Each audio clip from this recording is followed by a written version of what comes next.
Good afternoon, everyone, and welcome back. We'll give the group a minute or so. Make sure that folks continue to log in. Hope everyone enjoyed their break. We'll be with you in about a minute and a half.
All right, so we continue to see all our colleagues joining in.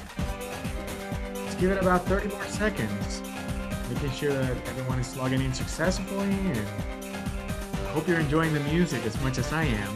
Just received a text from one of our friends joining today in Tampa, so hopefully you are as well.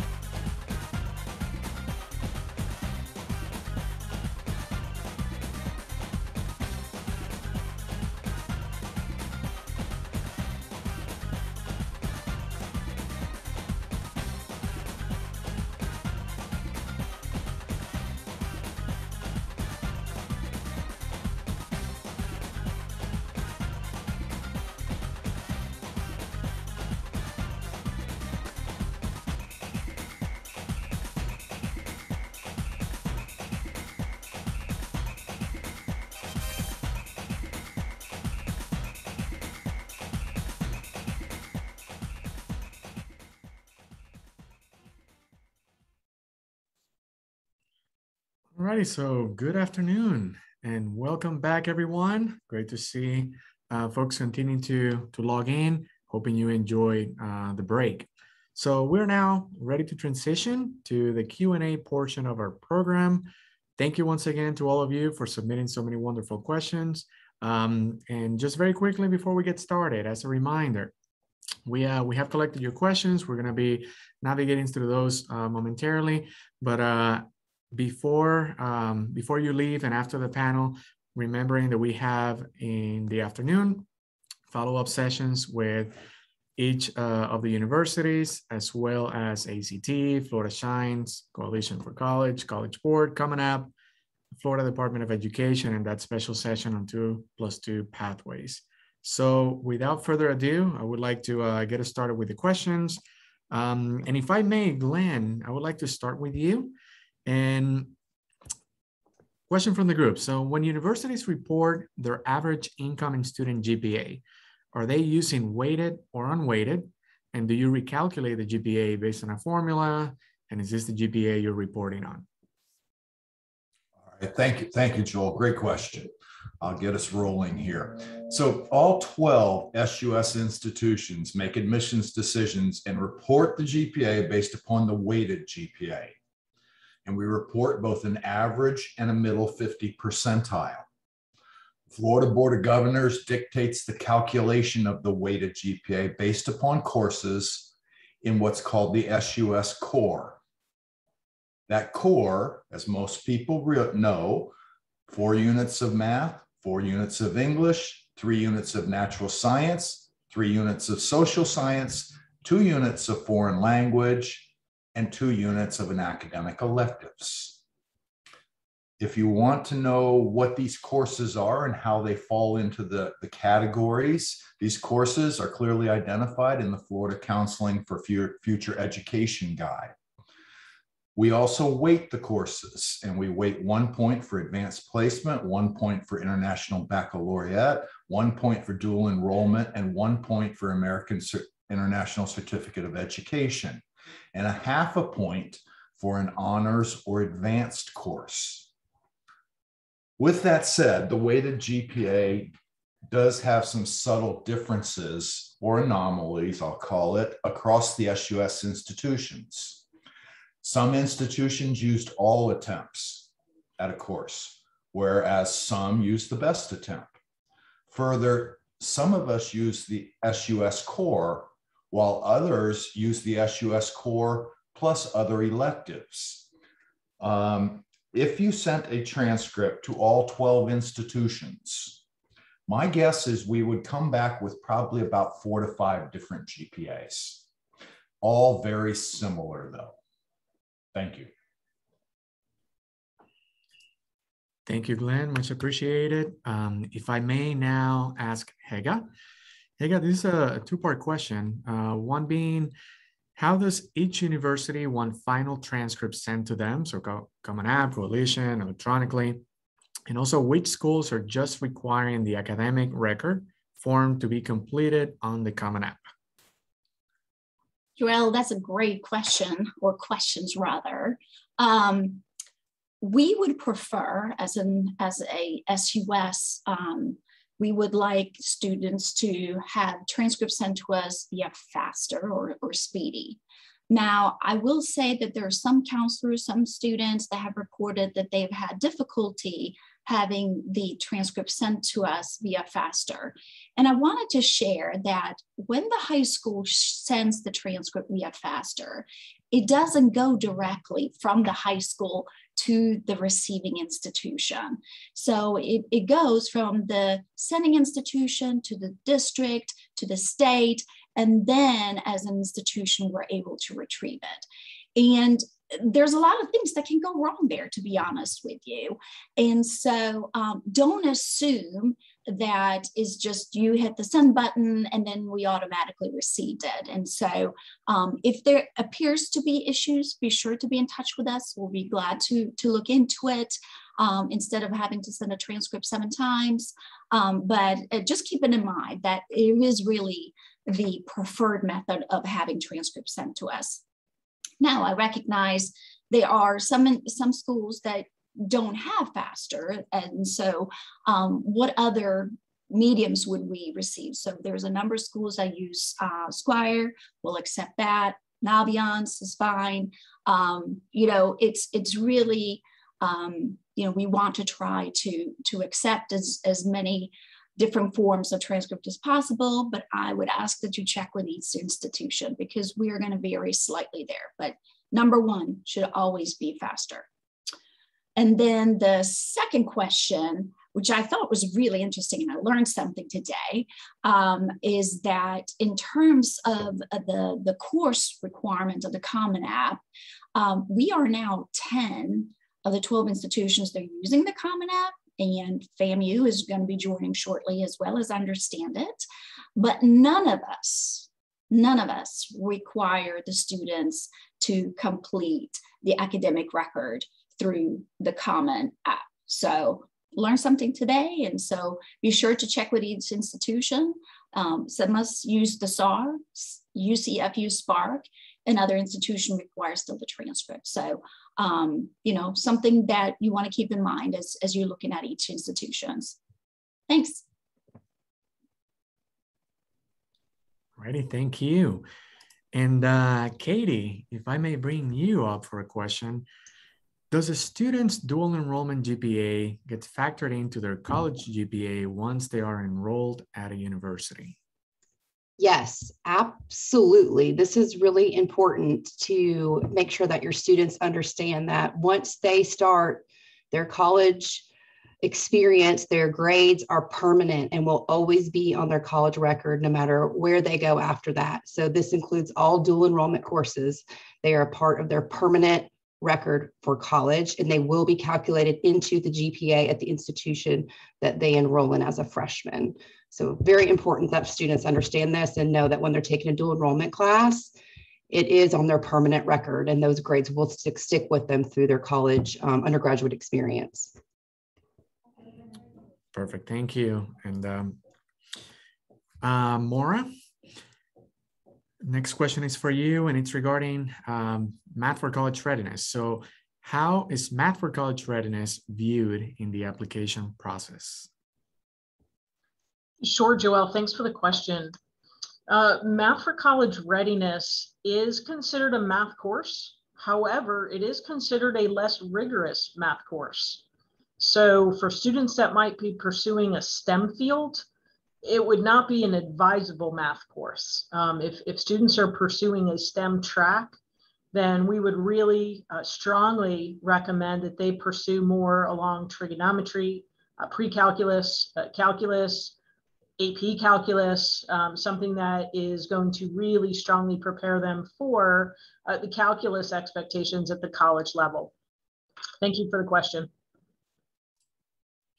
Thank you for that information. And speaking of STEM, I think the next question is also well timed, and it's for Michelle. Michelle, applicants interested in engineering, should they have calculus completed, in progress, or is pre-calc okay? That's an excellent question. Thank you, Joelle. So kind of going off of what Moira was saying to answer the previous question, it can vary from institution to institution that students really should speak with the university that they're interested in to get clarification on any specifics in terms of class requirements or prerequisite requirements to those universities. But in general, it's very important for those students to understand that they need to have a strong foundation in the math courses in high school. So preferably taking pre-calculus and any level of calculus if they can, AP, IB, dual enrollment, whatever is available to them. Definitely encourage them to challenge themselves to their math curriculum to ultimately make sure that they have a strong foundation so that as they get into those core classes within those programs that they're going to be successful. Engineering programs typically start in Calculus 1, and so students want to make sure that they're prepared to begin that journey at the very least in Calculus 1 for those programs, and to really make sure that they're starting off on the right foot and considerate of those excess credit hours that they may accumulate during their time if they aren't able to start up at that Calculus 1 level. So there's just something for students to consider, but to continue advising them to make sure they have a strong basis in that pre-calculus and that math knowledge. Perfect, thank you, Michelle. This next question is regarding Bright Futures. And if I may ask, Terry, where can we find the changes to the Florida Bright Futures? So we certainly, I think all us maybe considered as subject matter experts, we get those type of calls, whether it's from a neighbor or a friend. In this case, it's our guidance counselor community, but I found myself looking for this same answer the other night at 9 p.m. for a friend. And that information, and we'll drop it here in the chat. It's floridastudentfinancialaid.org, which is our state institution who manages that scholarship program. So you would just go to their website and then click state grants, scholarships, and applications. And then of course, followed by Bright Futures, followed by the student handbook. And then the link will be right at the bottom. So we'll certainly drop that here in the shop, and I see it already in the chat.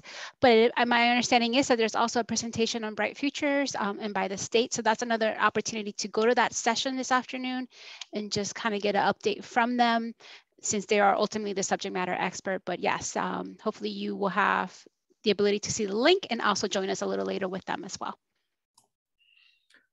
Thank you, Terry, for that information. And also thank you for the reminder. For those of you that came in just now, reminder, there's some sessions happening following the Q&A for some specific, more in detail follow-ups to the universities and the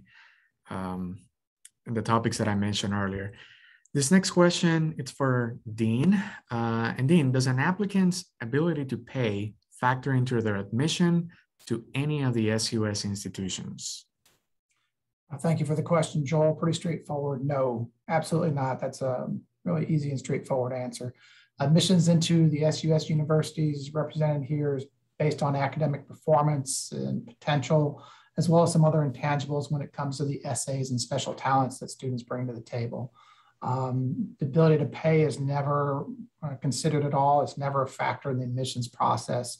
In fact, I think all the universities are proud of their abilities to assist students that have financial need, and we all stand ready to do that. So definitely not a consideration at all. Any student interested in going to university should definitely apply and let us do what we can to assist them. Perfect. Thank you, Dean. Elizabeth, if I may ask you this next question. So, and very relevant, right? So some students suffered with online learning and feel their grades from these past years don't reflect their ability level. So the question is the review process any different due to the changes the K-12 system underwent this past year and a half? That's a great question, Joel. It's one that we hear often over the past few months. I think really the unique thing about COVID-19 is that we all went through it together.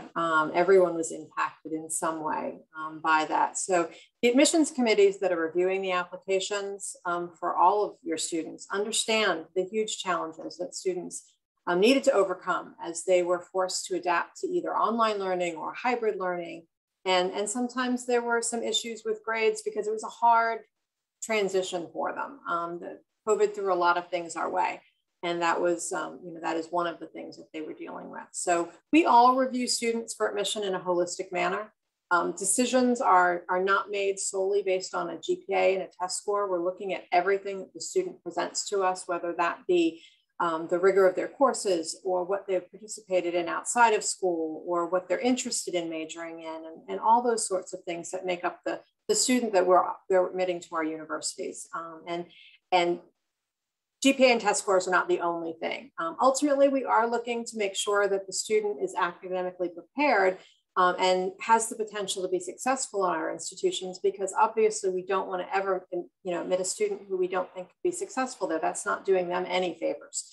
So we want to make sure they're academically prepared, but we definitely do understand what the past year and a half has, the impact that it's had on students. And we understand that, and we don't make decisions in a vacuum. And so we're looking at all of those things. So hopefully that can help your students rest a little bit assured with that the folks on the other side of that application, they understand it's been a difficult couple of years. Perfect, wonderful. Thank you for those insights. For Jody, how are ACE, AP, IB, and dual enrollment credits translated into college credits? So, one of the great things, and I should say many great things about the post-secondary education system of Florida is our ability to connect all students to opportunity. And in our state, not only do we work really well as a team, the 12 of us, but there is a statewide articulation coordinating committee who work together, and they help decide how acceleration exams will count toward classes. And they are members of the faculty and staff from a diverse body of the institutions here in the state of Florida. And so they will actually build the articulation chart. And I'm going to drop in the chat their website, because it has not only the AP, the dual enrollment, and the ACE, but it also has college classes for high school credit. It has the resources, additional resources for those students taking dual enrollment. And we have so many young people in Florida who are using acceleration throughout high school. This is a great website to keep on hand and to know exactly what is going to count and how it's going to count. Very important little note though, AP exams come in July, usually. And so before somebody starts their senior year, their freshman year of college. So we need to have, a semblance of an idea when we're advising them. So students need to make sure that the institution they select is the one receiving those scores so that we can advise them properly and they're not repeating courses that they may already have credit for. Thank you, Jody, for the insights and also for a wonderful resource. Much appreciated. So this next question, we get this question a lot. I would like to ask Charles. So Charles, international students who begin high school studies in their home country often have an English class and a class in their native language on their transcript. So the question is, are international students required to have 2 years of a foreign language in high school? And if so, could you please speak to what counts as a foreign language for an international student? Sure. So students are required to have 2 years of a foreign language, or really I should say through the second level. You may have seen in the Q&A, there was a question about a student who may have an initial placement in a Spanish 2 or even higher. So even taking one course may fulfill the requirement if it's at level 2 or higher. For a student who has coursework outside the United States, if that's in a language other than English, and they have courses in that language, that would meet the requirement. And really, a student who is fluent in another language, there's lots of ways to meet that requirement. You can meet it by testing, even without having a specific class. So a student could take a CLEP, they could take another exam like an AP exam, for example, even if they don't have the class on their schedule. If they're fluent in French, they can take the French AP exam, for example.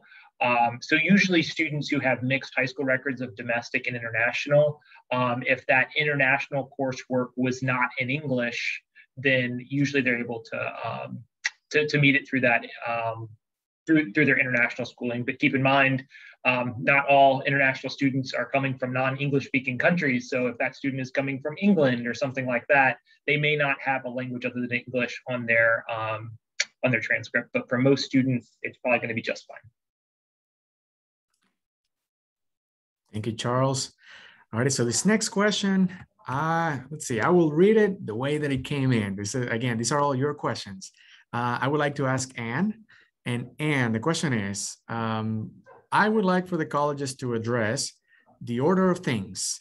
For example, how seniors receive emails starting 2 months before graduation requesting they provide a transcript, which of course, the schools, we mean their final transcripts. However, that is not specified and creates extra work on our end from the high school's end and confusion for the student. So any insight that you could share with the group? Sure. So, we understand that students are still busy during their senior year, completing, their high school coursework and getting ready to graduate and all of that fun stuff in May and June. So I would just tell the student to, or I would just advise students that, colleges and universities understand, and what they like to do is just to plan ahead. So we know that we're not going to be able to receive, or that the students are not going to be able to send the high school transcript until they have graduated and it has their final graduation date on it. So we just asked counselors just to kind of advise students that it's going to be on there. It's just a reminder, and that colleges and universities will not expect you to submit that information until you've graduated high school over the summer. And most schools will be sending that to us over the summer as part of the request for all incoming students. All right, perfect. Thank you. Let's see, I would like to ask, one last question here. Glenn, if I may bring you back. Let's see, so how is the admission process going to adjust to meet the needs of students who have had a very disrupted high school experience due to COVID?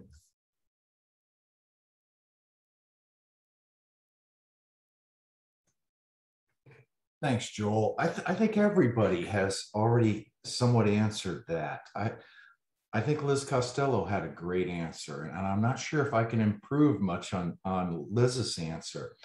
Look, we've all been through this together, the pandemic, for over 18 months now. We all adjusted. It's very clear that we all adjusted what we typically did.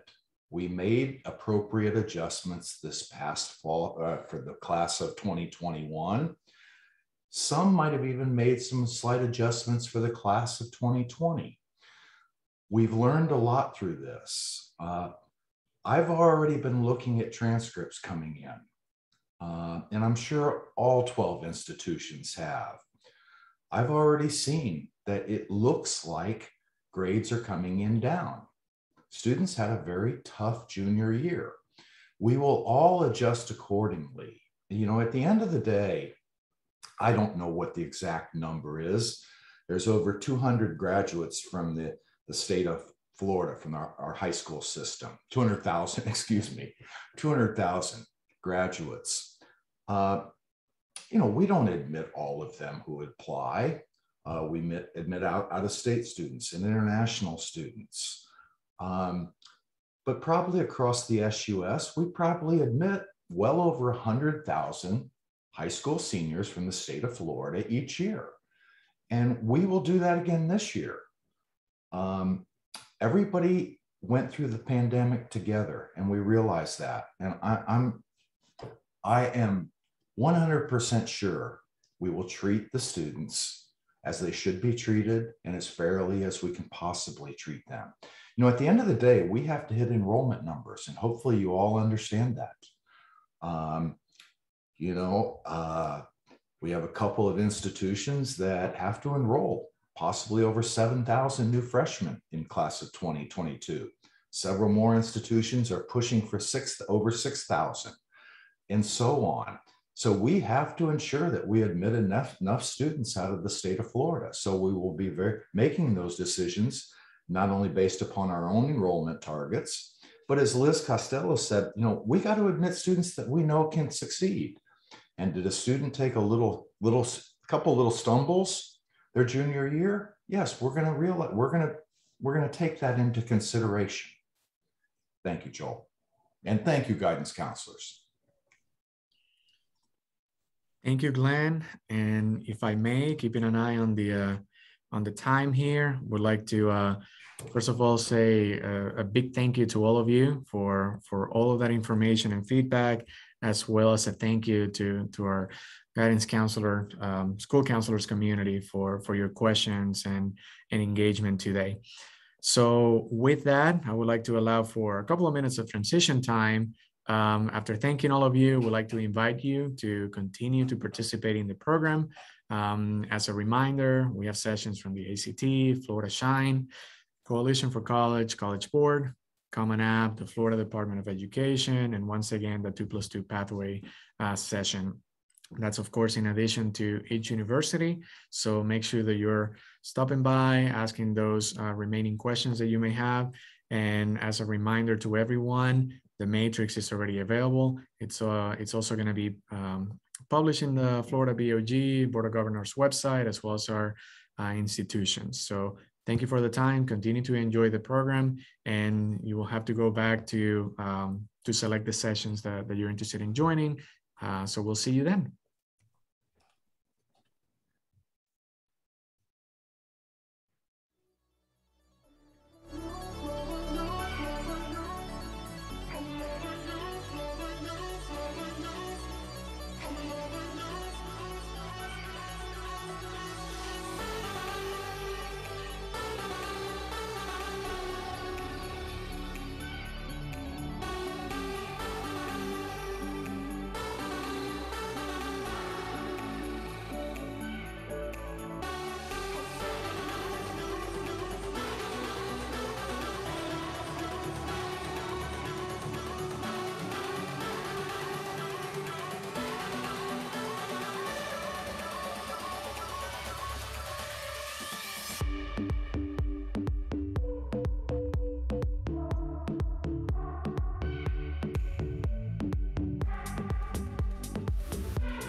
you.